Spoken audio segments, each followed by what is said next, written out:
Good afternoon, Joe. It's wonderful to be with you. And I'd like, for the people who are listening to this, I'd like to just introduce you briefly, if you don't mind. Joe's a fabulous woman who lives in Arizona and helps many, many people with addictions. We met quite a few years ago when she was actually in the corporate world. And so her life has changed a lot, which she'll probably tell you a little bit about. I'm absolutely thrilled to have Joe here because addiction's a topic that most of us feel uncomfortable talking about it. I can feel a little bit uncomfortable myself, but I think it's really, really important. And Joe is in a unique position to be able to share her knowledge and wisdom in this field. So over to you, Joe. And first of all, maybe you'd like to explain how you got to be doing what you're doing and where your journey's come from to get here. Well, first of all, thank you, Peter, for having me, and I look forward to the conversation. And hello to everyone out there. I think it is something that addiction is something that touches almost everybody you talk to, and we're only as sick as our secrets. That's kind of a thing to remember with people in recovery, is that it's the secrets that keep us sick and unable to heal and move forward into recovery. And I have a personal history of people in my life all the way from childhood on who suffered from addiction. And I did all of those things that family members and loved ones do, in enabling and covering up and cleaning up after people that were in their addiction, and yet I couldn't really be the addicted person is the one that has to seek help. So I work a lot with family members to help them know how to educate themselves around addiction, and then focus on their own journey of recovery, because both the family and the addicted person need to get into a program of recovery. And as it turns out, it wasn't until I was 50 years old that I really started learning about recovery. I knew a lot about addiction, but I knew almost nothing about recovery. And so I now work in this field, and life was pretty dark in those times when I had a person, which was an ex-husband, 20-year marriage, who just continually would be binge drinking, and there wasn't any willingness for him to get into recovery. And so I had to finally make those steps and move forward in my own life. And I live a beautiful life now. And so for anybody out there that is in the throes of being in an addictive relationship, there's hope out there. And that's what this conversation, I think, will try to focus on. What are some of the things you can do, and what steps can you take to heal from addiction? So does that sound good? Yeah, that sounds good. And I forgot to mention that it's a special day this week, isn't it? It's an international day of addiction recovery. What's the actual? August 31st is the International Overdose Awareness Day, and I believe that was started in Australia. Was it? And yeah, I believe it was started in Melbourne, as a matter of fact. And then that kicks off in the U.S. at least Recovery Month.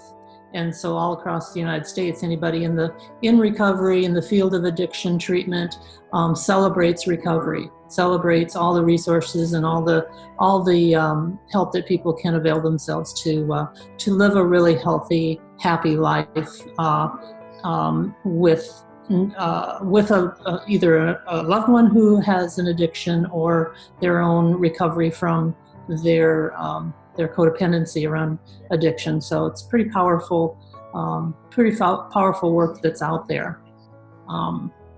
So one of the things, go ahead.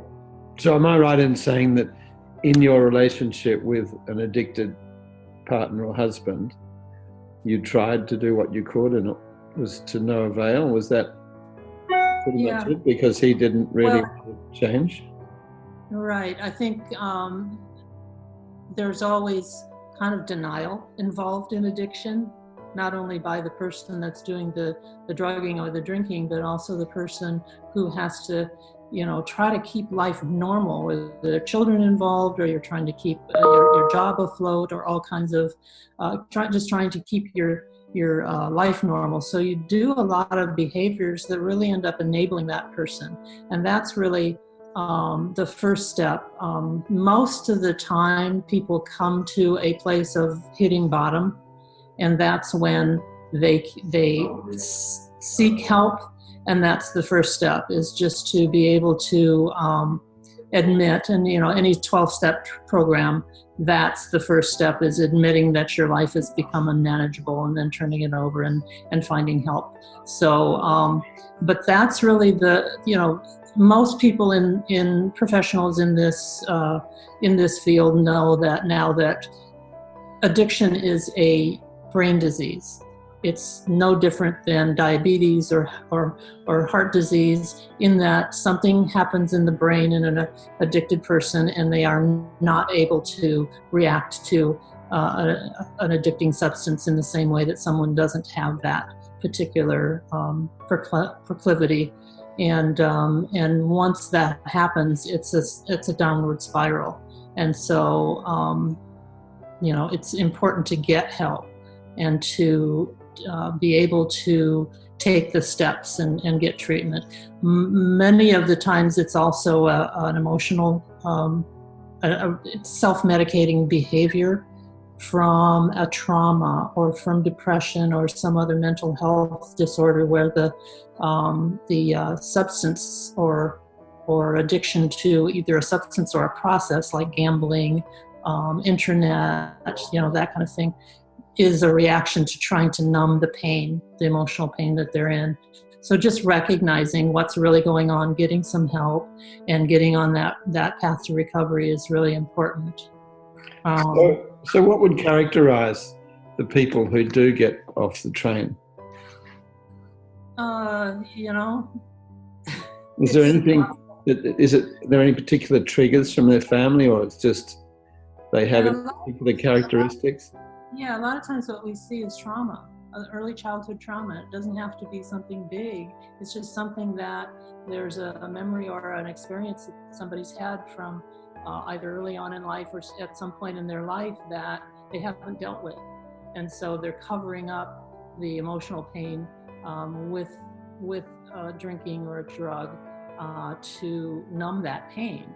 And so, of course, that's not gonna, ultimately solve the problem, and it only makes that emotional pain worse because of the guilt and the shame around that behavior. Lost jobs, drink driving violations, lost relationships, all of the wreckage around what happens when somebody's in their addiction. So so sometimes people try to bypass. They realize that they're on a track of going in the wrong direction, and they white knuckle it. I don't know if anybody's heard that phrase, that white knuckling, in that they quit drinking, but they haven't done anything about the underlying issues that is causing them to drink. So they just want to get back to normal. So getting back to normal and just putting their addiction on the back burner is not going to help. And I think it's up to the family member to recognize that, the new normal is prioritizing your mental, emotional, physical, and spiritual health, and doing positive steps to heal from all the wreckage that addiction causes.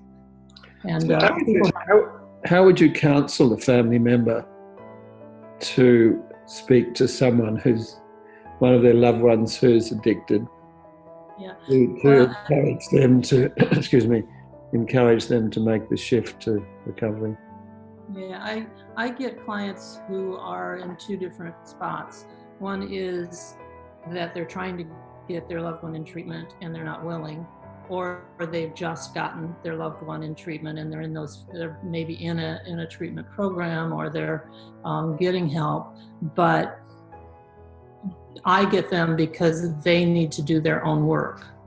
And so getting their loved one into treatment is just one step. Getting their own help. I call it standing in the hallway, because I went through this where finally, the drinking had become so bad that they end up in the hospital or in some kind of detox situation. And the loved one really doesn't get any of the attention. It's all about getting that person help. And so standing in the hallway is if you're almost invisible while you're falling apart.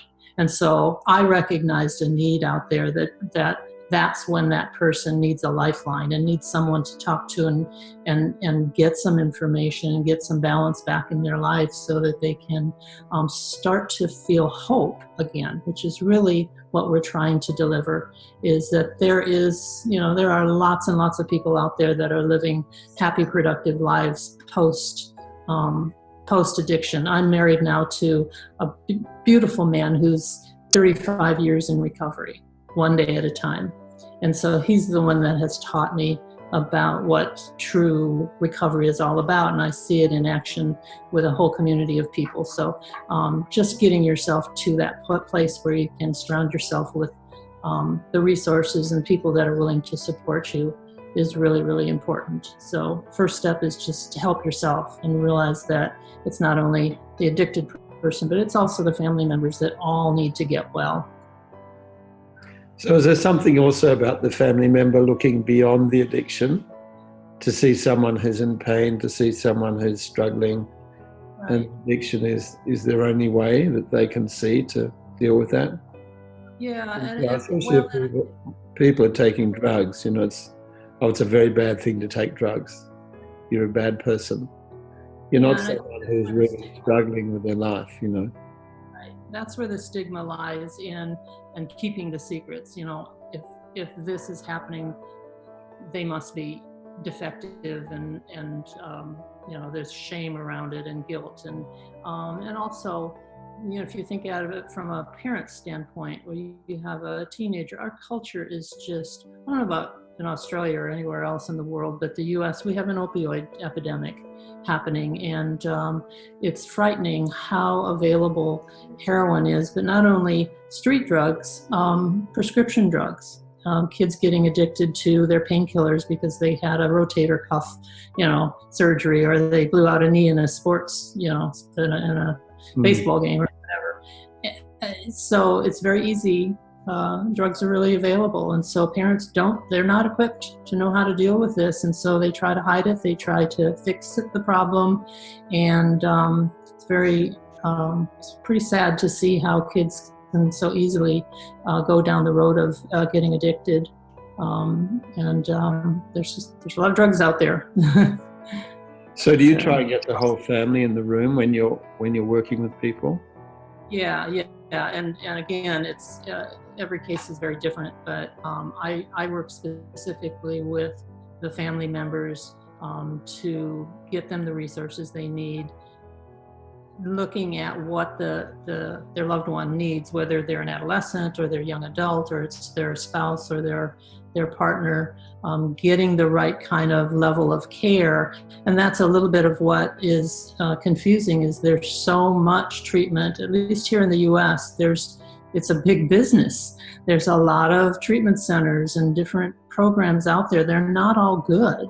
In fact, some of the slickest looking, most luxurious places give the worst kind of programming and treatment. So it's really confusing out there. So myself and my husband as well, who works in this field, our job is to point people in the right direction as far as what kinds of services are out there. And it just depends on what's happening with the family. They might need an interventionist. They might need somebody that specializes in sitting that family down and really everyone being on the same page to encourage their loved one to get into treatment. And then realizing that their family needs to be on board as well and make the changes that they need to make, and that a person isn't going to be cured in a 30 or 60 or 90-day program, that this is a lifelong disease and that they need a lot of continuing care and therapy and whatever whatever is available to them to really know what's happening, both with the addiction and any other behavioral health issues that they might have, and then start to clean up the wreckage, whether it's in a relationship or their finances, or getting back on track to get back to school or reclaim a job. There's a lot of steps. Yeah, there's a lot of fallout, isn't there, from one person having a significant addiction. I guess I don't see the people as closely as you do. I mean, I as you know, I facilitate some people going through a passion mapping process. And my take on that is that there are some people who are just detached, they're out of contact with, they're out of connection with who they are. They're longing to have connect with their soul or their spirit or their essence, whatever you think about that it is. And one of the most extraordinary experiences I've ever had in the hundreds of people I've worked with was actually a billionaire who was on the world gambling circuit.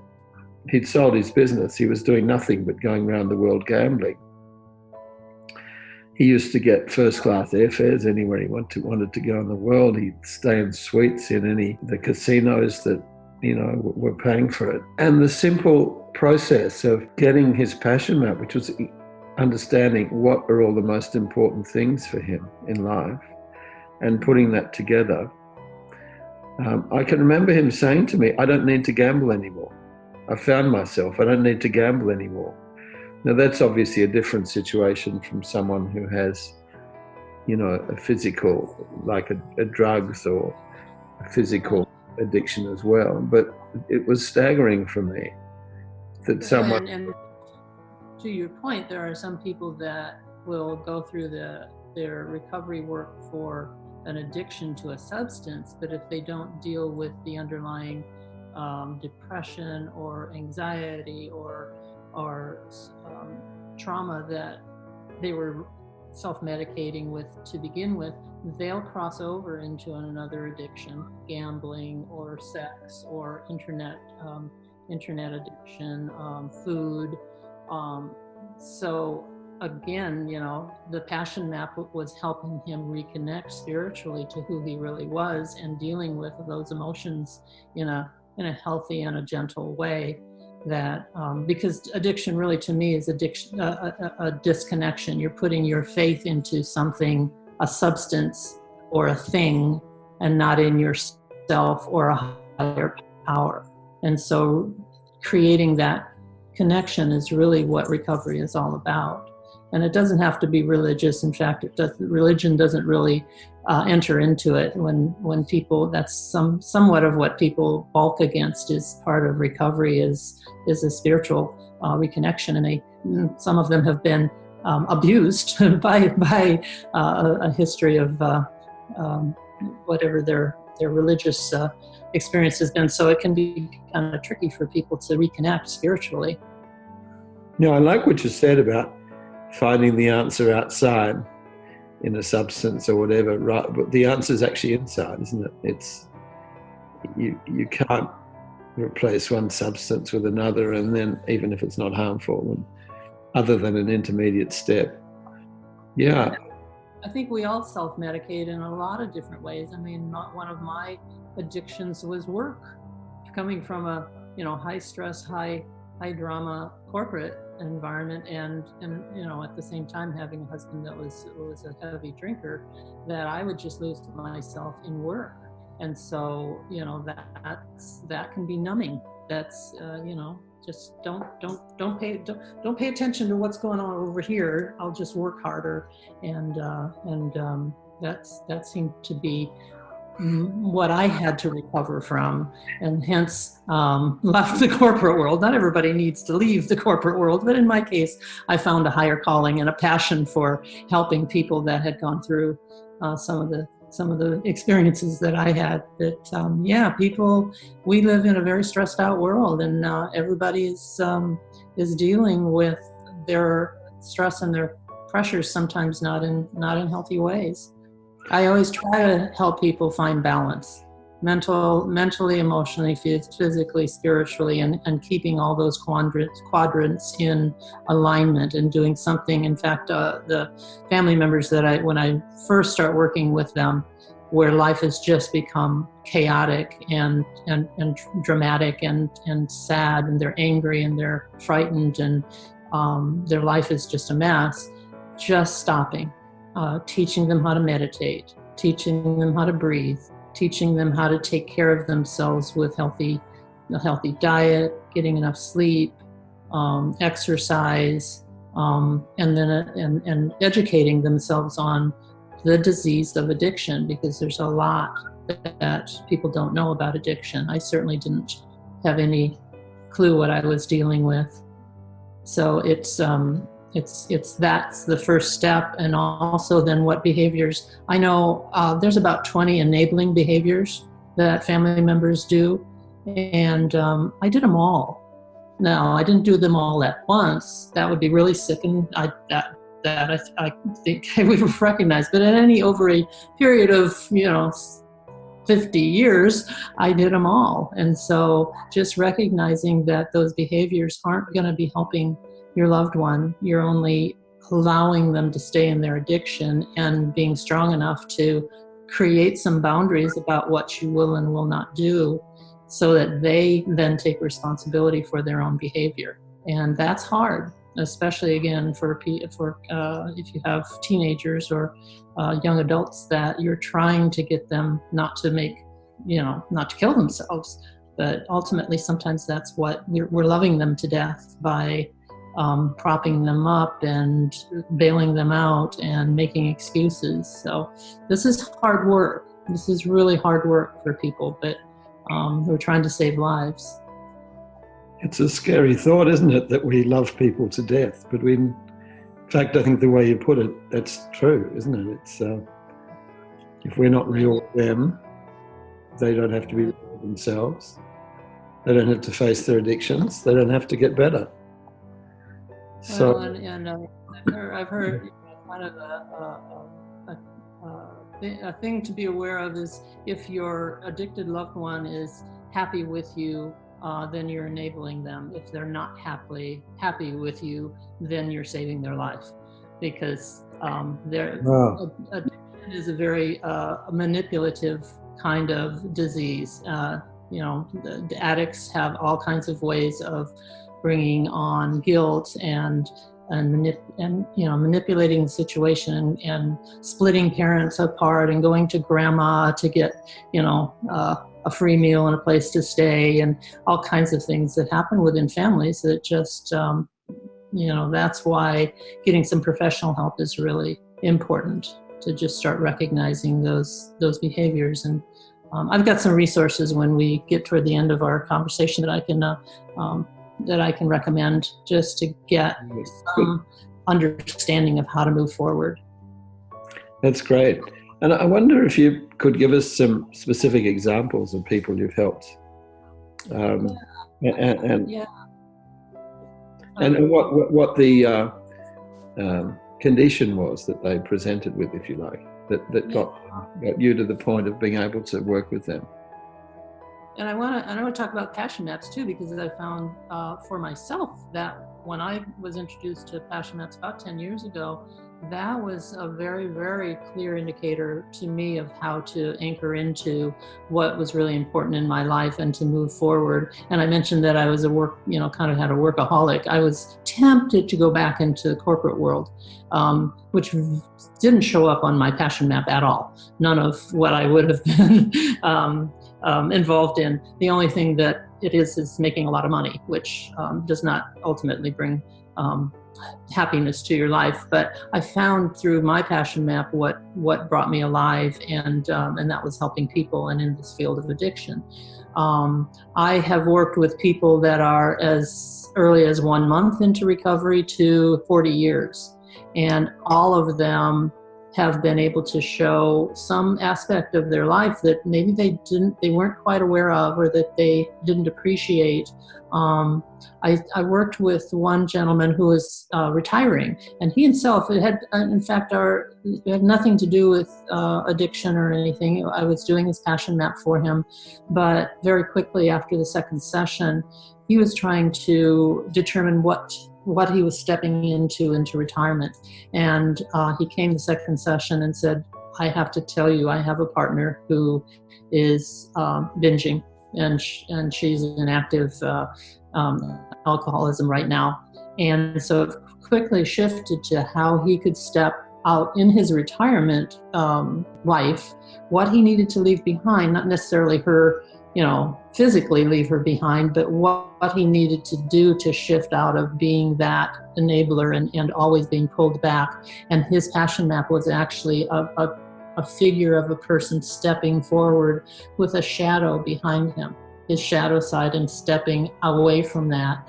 And he was able to find the strength to create some boundaries. So we worked on that. So that was interesting. It just came as a willingness to be honest, because quite often people just are in that denial. Oh, it's not happening, and I'm not going to deal with it, and it will not go away by just denying that it exists. I had another young gentleman, he's about 27, I think, and he had been in recovery for 2 years, and yet his life was a little bit stalled. He had actually taken a job in construction, but it wasn't really his passion, and he really didn't enjoy the work that he was doing. And he also was looking back and kind of beating himself up that he had wasted his life away, which I had to laugh because he's 27 years old, and I just beginning. But what he needed to recognize is that his job was those 2 years of being in active recovery, that he was setting the stepping stones to move forward, and that he hadn't wasted his life at all. And so we were able to shift him from looking backwards and doing a kind of a quantum leap into looking forward into what his life could be, and reconnecting with some of the things that he loved before he got into active addiction, that made him, you could just see him open up and get excited about some of the things that he was starting to recognize he had talent for. And one of the things was he wanted to go to Africa and help drill wells for villages to get them clean water, and that this was a passion that he had, that he could use his construction skills in a different way. And it was fantastic to see him do that. Yeah. So I hope he did move away. So I don't know what happened, if he got all the way to Africa and started to do that work or not. But that was quite spectacular. I just want to interject for a moment, because we're talking about passion maps, and some listeners, or some people watching this, may not know what it is. So I just want to say very briefly that passion maps is a process which has been around for about 15, 20 years now. And basically individuals work out what's most important for them, but instead of looking at it intellectually, they look at it physically. How much does each of those things bring them alive? And the map represents all the ways they come alive, and that it has a particular pattern, and out of the pattern comes the image. And Joe talked about the image.